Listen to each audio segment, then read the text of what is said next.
like the conversation once you knew this matchup was happening? It's been good. I haven't talked to him at length or too much because we've both been really busy, obviously. But I've just been able to text him and talk on the phone briefly and kind of just talk about how blessed we are to be in this position and to share such an amazing opportunity together. But we're both really thankful and really excited, and obviously at the end of the day, really competitive and want to win. Sitting next to your dad yesterday, the scouts during your game, he was cheering a little bit when you're out in the corner. When you hear that, what does that say? It definitely makes me feel good. It's, I can't imagine it's got to be a weird position for him to be in, to try to have like that serious face on and be scouting, but also be watching your son. So definitely really cool. But he's been through it before. Last year when you were at Brown, you played there. And I saw a video of him online. He was asked to do a scouting report of you. And he said, is it hard to scout your son? He goes, no, I'm scouting a ball player. Yeah.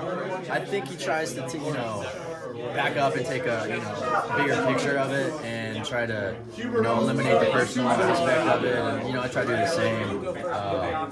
Like, it's really cool, and it'll be cool pregame and leading up to the game and after the game, years from now, talking about it. But once that ball is tipped, it's just another ball game. He's on his sideline, I'm on mine, and we're just trying to win. You personally had some success in that game. I can't remember how many rebounds you had. I think you were in double digits in rebounds. Yeah, I don't remember exactly, but I think I had a double-double, and we ended up losing by 15 or something. Yeah. But it was really cool. So what is your scouting report of Michigan State? And how much is that scouting report aided by the fact that you have a little insight into how things work there?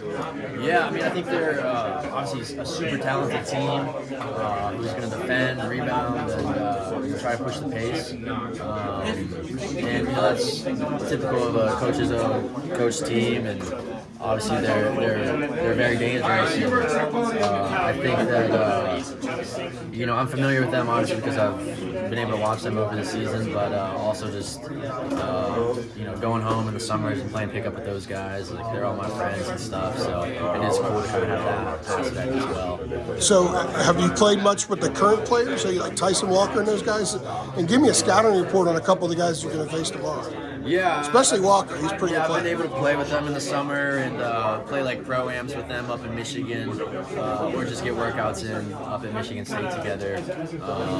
But yeah, Tyson's obviously an unreal talent.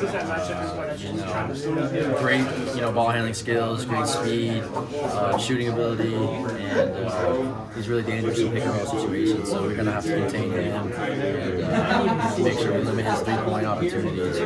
Great player, great leader. Yeah, I'm old enough that I remember watching your dad in college. Pretty good ball player. I remember he played with a pretty good ball player himself at Navy. How much of your game did you learn watching your dad at all, or how did you go through maybe emulating certain parts of his game? Or I've seen some film of him, but obviously he had a great career at the Naval Academy and was fortunate enough to play with Dave Robinson. But funny enough, he told me, and I didn't know this, that his senior year, his last college game was the second round. They played Michigan in Charlotte against Michigan. And he tells a funny story. He says him and David Robinson combined for 51 points. David had 50, and I had 1. And I think it's the all-time. Yeah, but how many assists did he have? Yeah, that's a great question. Yeah, I think you fed a lot of those to David. He fed a lot of those, but that's always a funny story that I laughed at growing up, and he still tells to this day. So I know you've already been asked this, and I'm sorry to ask it again, but how do you detach yourself from anything emotional? When you run out there in warm-ups, maybe look over there or anything like that? How do you handle that? Yeah, I think, it's definitely a little bit more emotional for him than it is for me. There's kind of like a viral clip of him crying last year when they did the starting lineups, and I went over and said hello to him. So we like to give him a hard time about that.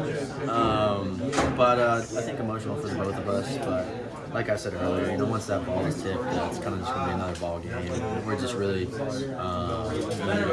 thankful and grateful to be able to share such an amazing opportunity together. Who's your mom going to root for? It's a tough question. She's going to be torn. She's going to root for her little boy, right? But I think there's a good chance she'll be wearing Carolina blue. I know that my wife would root for our kids over me any day of the week. So I'd like to assume so. I think that she's leaning for the Tar Heels. Good stuff, Paxson. Appreciate it.